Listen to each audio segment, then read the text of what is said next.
much, Honorable Governor. Is that right? Honorable Governor, Mr. Bhattacharya, Dr. Sean, and my fellow colleague, Consul General Sharle. Very nice to be on the panel with you. Good evening, ladies and gentlemen.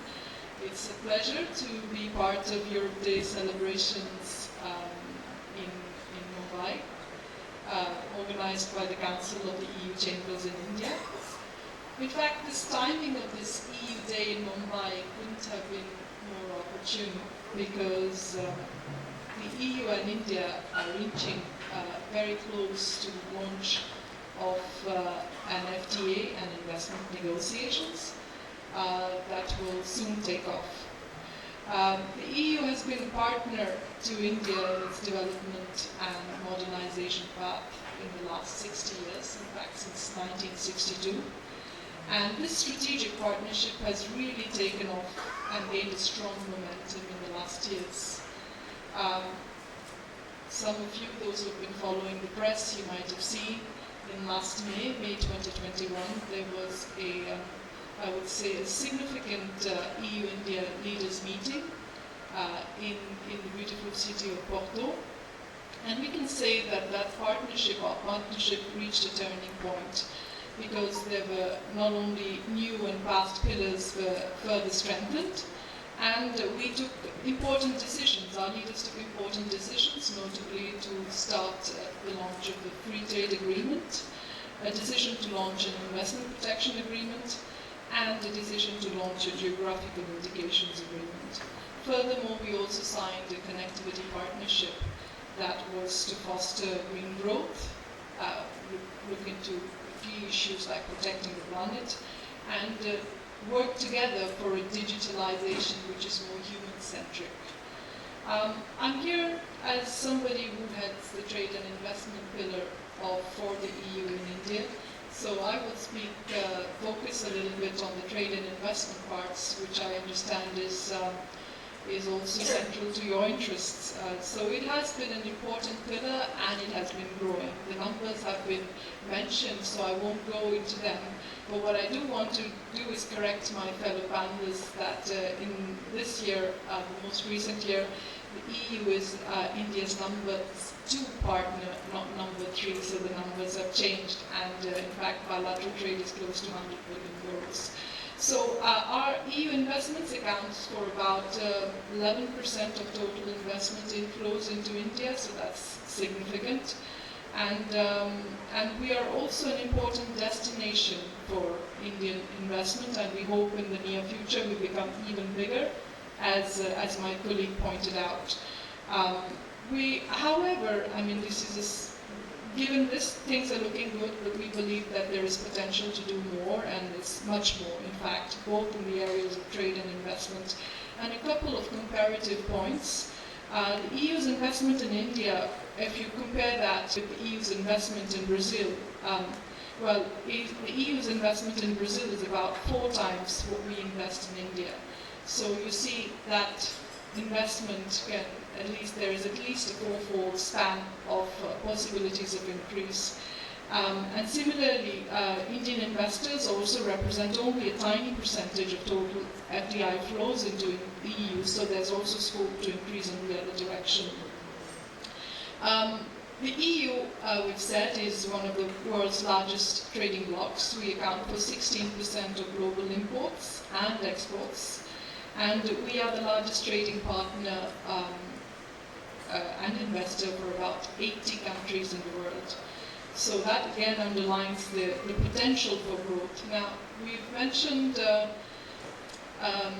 evolving geopolitical and a geo-economic scenario, and that's been happening over the last years. The crisis has made that even worse. And all of this presents an opportunity for us to review our relationship, and also, because there is a need to build more resilience in our supply chains. And when we talk about supply chains, that also immediately translates into further business opportunities for both companies in the EU and India. And it's against this background that we're going to be launching these talks very soon. These talks should help not only facilitate trade, but also improve the conditions for investors with an investment protection agreement. An investment protection agreement is not a formula for immediate increase in investment, but it acts as a signal for EU and Indian investors, basically like an insurance policy, assuring them of legal certainty and a predictable policy regime. And predictability is key for increasing trade and investment. My honourable panel members also mentioned that there was a recent visit by the European Commission President Ursula von der Leyen to India. And at that meeting with Prime Minister Modi, they made another very important announcement, which is to set up an EU-India Trade and Technology Council. And this council, in fact, is the second such council for the EU. The only other one that we have is the one with the United States.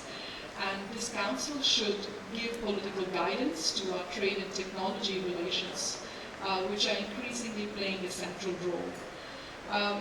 Both the EU and India, we endorsed a connectivity partnership.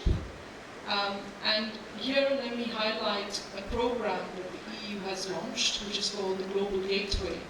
And it is a game-changing initiative aimed to reduce the global investment gap. And Team Europe, that means the EU institutions, EU member states, the EU private sector, will together jointly mobilize up to 300 billion euros of investment across the world to narrow the global investment gap. Lastly, but not the least, I wanted to just say a few words on, let us not forget the biggest challenge of today in the world is mitigating climate change. And that is important because, what is happening, it has no borders. Greenhouse gases, air and water pollution, they just don't stop at a country's borders. And it is for good reasons that both the India and the EU have embarked on their way to net zero. Cooperation with India in the area of climate change and energy is a key priority for us. And we work very closely together in the areas of energy efficiency, renewable energy, solar, offshore wind, green hydrogen, and sustainable finance.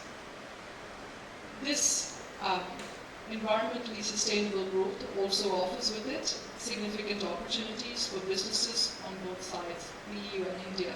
So what I want to say is, my conclusion is, and it's going to be a short one because there's been lots of facts and substance in that, is that there is remarkable potential in our relations. And the time has come now that we just need to seize the opportunity and take advantage of this renewed momentum and just go forward. So I'd like to end that. Thank you very much for your attention. It's been a pleasure again.